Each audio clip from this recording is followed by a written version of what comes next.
नमस्कार साथियों, मैं आदित्य सिंह राजावत आप सभी का बहुत बहुत स्वागत करता हूं मेरे चैनल इंश्योरेंस मोटिवेशन में। आप लगातार मुझे सराह रहे हैं, प्रेरित कर रहे हैं, इसके लिए आप सभी का बहुत बहुत आभारी हूं। आज मैं आपसे बात कर रहा हूं भारत के उस वर्ग के बारे में जिस वर्ग का नाम है ब्राह्मण। और आज भारतवर्ष में उस वर्ग को कहीं ना कहीं दबाया जा रहा है। उस वर्ग को वरीयता नहीं मिल रही है, जो वरीयता जिस समय से हमारे देश की, भारतवर्ष की उत्पत्ति हुई, उस समय से हम देते आए। मैं ये बात क्यों कह रहा हूं और बहुत सारे लोगों को मेरी बात अटपटी लग रही होगी। मैं ये कहना चाहता हूं कि ब्राह्मण वर्ग वो वर्ग है जिसने भारत को भारतवर्ष बनाया, और ये भारत अडिग और अटल रहा हमेशा अपने कर्मों की वजह से। जिस प्रकार अटल बिहारी वाजपेयी जी अटल थे, न सिर्फ नाम से अटल थे, अपने कर्म से अटल थे, वैसे ही भारतवर्ष हमेशा अपने नाम से नहीं, अपने कर्मों से अटल रहा है। और उसको अटल बनाने में ब्राह्मण वर्ग का 100% योगदान है, 100% योगदान है। हम सभी ऋषि मुनियों की संतानें हैं, और ऋषि मुनि वो ब्राह्मण वर्ग जिसने हमें सबसे पहले संस्कार दिए। आज मैं देखता हूं कि लॉर्ड मैकाले की जो शिक्षा पद्धति है, उस शिक्षा पद्धति ने हमारे भारतीय मूल के जो युवा पीढ़ी आ रहे उसके अंदर से संस्कार खींच लिए हैं।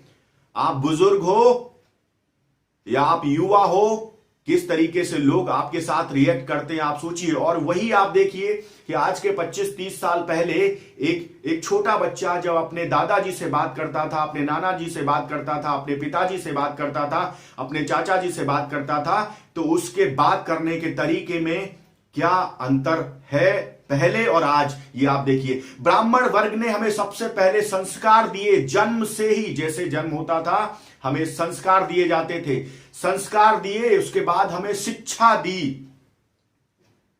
ये जो माइंड है ये कितने हिस्से में शरीर के है आप ये समझ सकते हैं, बहुत कम हिस्से में। ऐसे भारत में ब्राह्मणों का वर्ग बहुत कम हिस्से में है, लेकिन वो वर्ग पुरातन काल से, जब से इस देश की उत्पत्ति हुई तब से बिना जात पात के, बिना समुदाय के, बिना किसी के लोगों को संस्कार देता आया है। आज हम राजनीतिक रोटियां सेकने के नाम पे बंटवारा कर रहे हैं जात पात का, लेकिन ब्राह्मण वर्ग ने कभी नहीं किया। उसने हर वर्ग को शिक्षा दी, संस्कार दिए।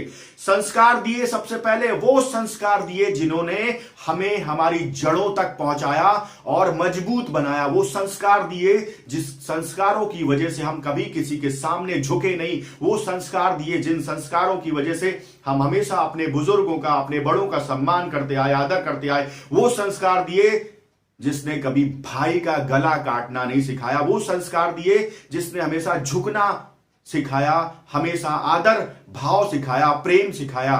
वो संस्कार दिए, वो संस्कार ब्राह्मण वर्ग ने दिए इस देश को।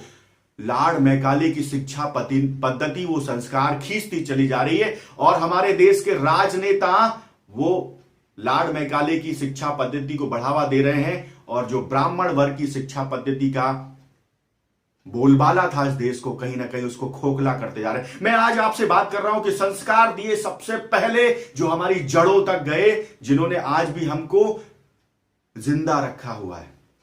अगर आपके संस्कार खत्म हो गए तो आप मृत हो गए। ब्राह्मण वर्ग ने हमारे देश को संस्कार दिए, संस्कार देने के बाद हमें शिक्षा दी। गुरुकुल की बात कर रहा हूं साथियों, शिक्षा दी। वो शिक्षा दी जो हमारे जीवन की महत्वपूर्ण अभिन्न हिस्सा थी। वो शिक्षा दी जो हमारी रोजमर्रा की जिंदगी में जरूरी थी। वो शिक्षा दी कि आपको किस तरीके से बात करनी है। वो शिक्षा दी किस तरीके से जीवन का निर्वाहन करना है। वो शिक्षा दी कि माता पिता के साथ किस तरीके का बर्ताव करना है। वो शिक्षा दी कि समाज में किस तरीके से रहना है। वो शिक्षा दी जिससे आप अपने देश की, अपनी मातृभूमि की, अपने राष्ट्र की सेवा कर सकें।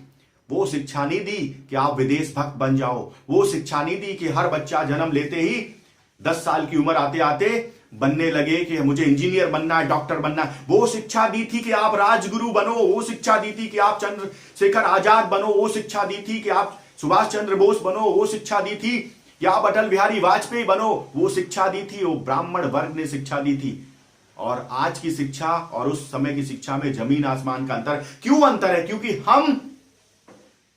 हम विदेशियों के गुलाम होके, हम विदेशियों का अनुसरण करके उनकी शिक्षा पद्धति को अपना चुके हैं। और हम ये कहते हैं कि गर्व से कहो हम भारतीय हैं। अरे गर्व से कहो हम भारतीय तब हैं जब हम ब्राह्मण वर्ग को वरीयता दें, उनके द्वारा दी जाने वाली शिक्षा पद्धति को, गुरुकुल की शिक्षा पद्धति को पुनः अपनाएं। संस्कार दिए, शिक्षा दी, सभ्यता दी। सभ्यता कोई एक दिन में नहीं बनती। भारतवर्ष के हजारों करोड़ों वर्षों के बाद भारत एक सभ्य राष्ट्र के रूप में, सिंधु घाटी सभ्यता के बारे में आपने सुना होगा, जब पूरे विश्व के लोग खाना बदोश थे।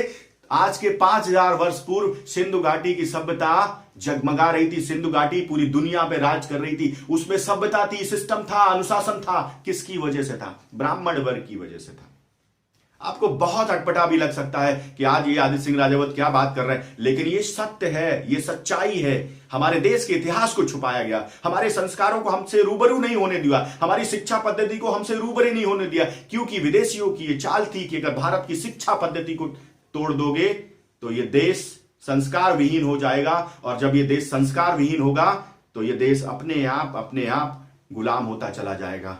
और आज मैं इस वीडियो के माध्यम से कहना चाहता हूं कि ब्राह्मण वर्ग ये वर्ग है जिस वर्ग ने हमें संस्कार दिए, हमें शिक्षा दी, हमें सभ्यता दी, हमें संस्कृति दी, हमें संस्कृति दी।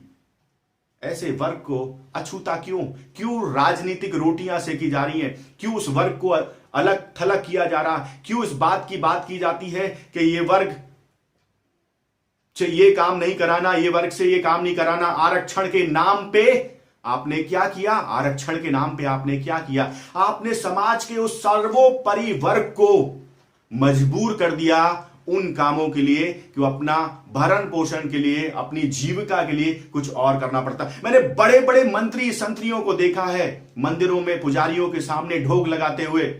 जब चुनाव आते हैं तो उनकी क्या हालत होती है? बड़े बड़े मठों में जाके पुजारियों के सामने पूजा अर्चना करवाते हैं। अगर वो मंदिर पूरे भारत में ब्राह्मण वर्ग के द्वारा संचालित नहीं किए जाए तो आपको पीस ऑफ माइंड मिलेगी क्या? आपने के सपने साकार होंगे क्या?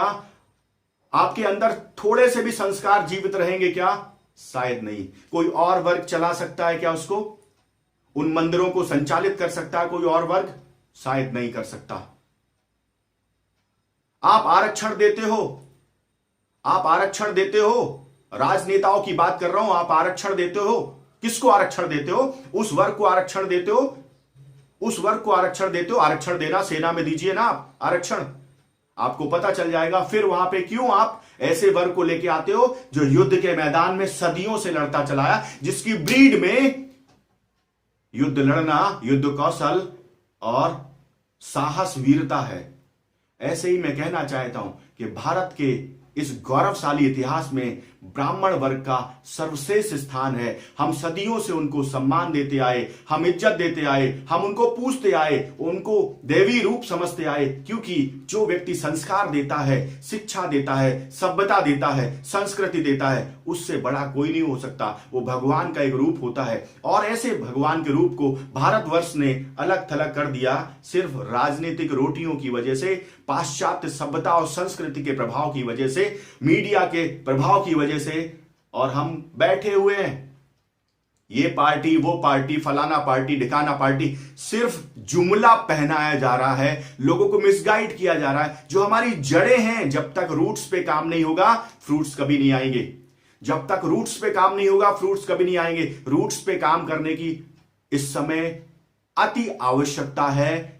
आज हमारे देश में वो माहौल है कि हम रूट्स पे काम कर सकते हैं, लेकिन रूट्स पे काम क्यों नहीं कर रहे हैं? क्योंकि हमें पता है कि रूट्स पे काम करेंगे तो फ्रूट्स आ जाएंगे, और फ्रूट्स आ जाएंगे, वो वर्ग जिसमें काबिलियत है वो आगे निकल जाएगा, और लोग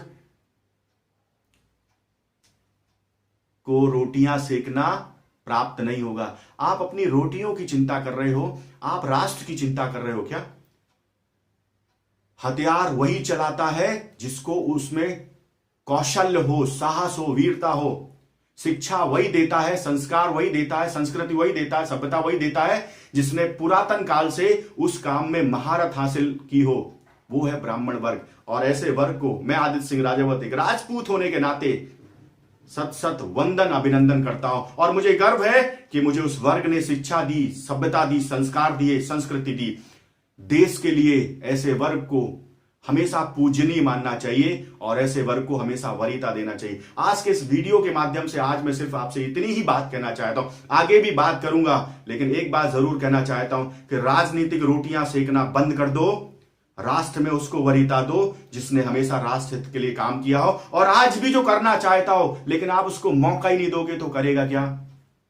मेरे इस वीडियो को देखने के लिए आपका बहुत बहुत आभार। आपको लगता है ये वीडियो आपके काम का है, अच्छा है तो लाइक कर दीजिए, और आपको लगता अच्छा नहीं है डिसलाइक कर दीजिए। अच्छा लगे फॉरवर्ड कर दीजिए, ना लगे बिल्कुल फॉरवर्ड मत करिए। आप सभी का बहुत बहुत आभार, बहुत बहुत शुभकामनाएं। शिक्षा, संस्कृति, संस्कार और सभ्यता के आधार पे अपनी जड़ों को मजबूत करें, अपने राष्ट्र को उज्जवल भविष्य की ओर